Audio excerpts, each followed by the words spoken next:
sports from where you live. All right, hey, you know what time it is? Week 8 of the high school football season, and this is the Friday Night Frenzy. I'm J.D. Arlen. He is Peter Hewlett. Bree Shackelford is on assignment in Indianapolis. We'll check in with her later in the show. Peter, welcome to the desk. Yeah, there, J.D. It is absolutely fantastic to be here. We got 4 games in town tonight, plus 3 in Clinton County.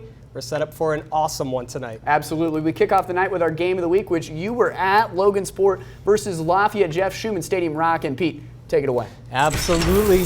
It is our game of the week and a huge game in the North Central Conference. Second place, Jeff, hosting third place Logansport. We're going to pick up the action with about a minute left in the half. Tied 14 apiece, Broncos to punt this away, but it's a fake. Steven Stephanie is going to tuck it, trying for space, but the Berries hold on strong. It's a turnover on downs. Ensuing possession, quarterback Isaac Mock rolling left, but then he chucks it right. There's Grayson Long, picks up a nice block, and he is off to the races. He sets Logansport up for a red zone possession, and with the time winding down, they would seize the moment. Mock hands off to Jeremiah Miller, muscles his way in for 6. Logansport, they're fired up, taking a 21-14 lead into the half. But Brady Preston and the Broncos, they say, not so fast. Third quarter, Jeff is marching. Preston hands off to Glenn Patterson. He's going to punch it in to tie the game at 21 apiece. Broncos fight their way to a 43-21 victory, hold on to second place in the NCC. All right, thanks, Pete. Elsewhere in West Lafayette, a loose cannon. That T-shirt cannon, that is. Harrison looking for its share of first in the NCC. Evan Powell, a huge stop, 21-7 the score at the halfway mark. And here comes Terry Peoples' offense. The give is to Kenny Sims. And Pete, I have a new nickname. Call him Coast to Coast Kenny. 80 yards to the place of residence. Harrison up big time. It's 28-7. That's 28 points in a row, by the way. Kokomo opened up the game with an early score. Hold on to your hats.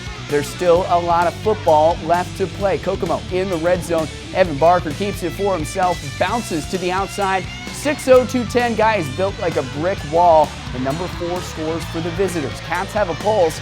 That momentum, Pete, just doesn't last long. Keep it on the ground. Noy to touchdown machine. Hunter Newman, never a doubt. Harrison clinches first place share of the NCC. A win against Richmond seals the deal next week. Alrighty, let's head back across the river to Lafayette. The Knights of Central Catholic welcoming in the Bison of Benton Central to town. CC going to start this one off strong. First quarter, Benton Central. They're punting it away, but hey, Evan Dienert, he's back there, and he's going to play a little game called Catch Me If You Can. Central Catholic starting their first possession on the 9-yard line. And that, of course, is going to lead to this. We got Clark Barrett handing it off to Ty Bushy. Where is he? I'm behind that O-line over there. The hide-and-seek master finds his way into the end zone.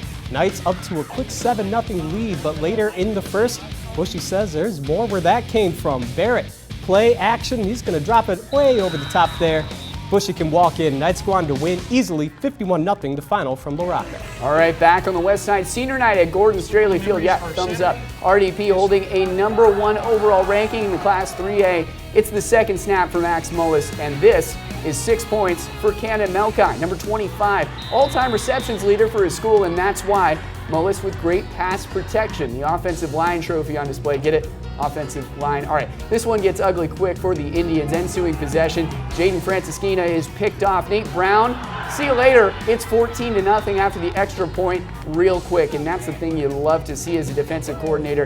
This game out of hand quickly. Moments later, still in the first quarter, Mullis, a tight spiral to Corey Adams. Doesn't get cleaner than that. This one is all RDP. 56-0 the score at the end of regulation. That's the third shutout for Westside this season. So Westside still undefeated, almost a mortal lock for the Hoosier Conference Championship. They will host that game at Gordon Straley next week. That's right, JD. And guess what? Westside hasn't been 8-0 since it won state in 2018. That does it for the first half of our show, and when we come back, we will send it to Clinton County. CP meets Carroll, Delphi in Michigantown, and finally North Montgomery on senior night against Frankfort. We will be right back on the Friday Night Frenzy.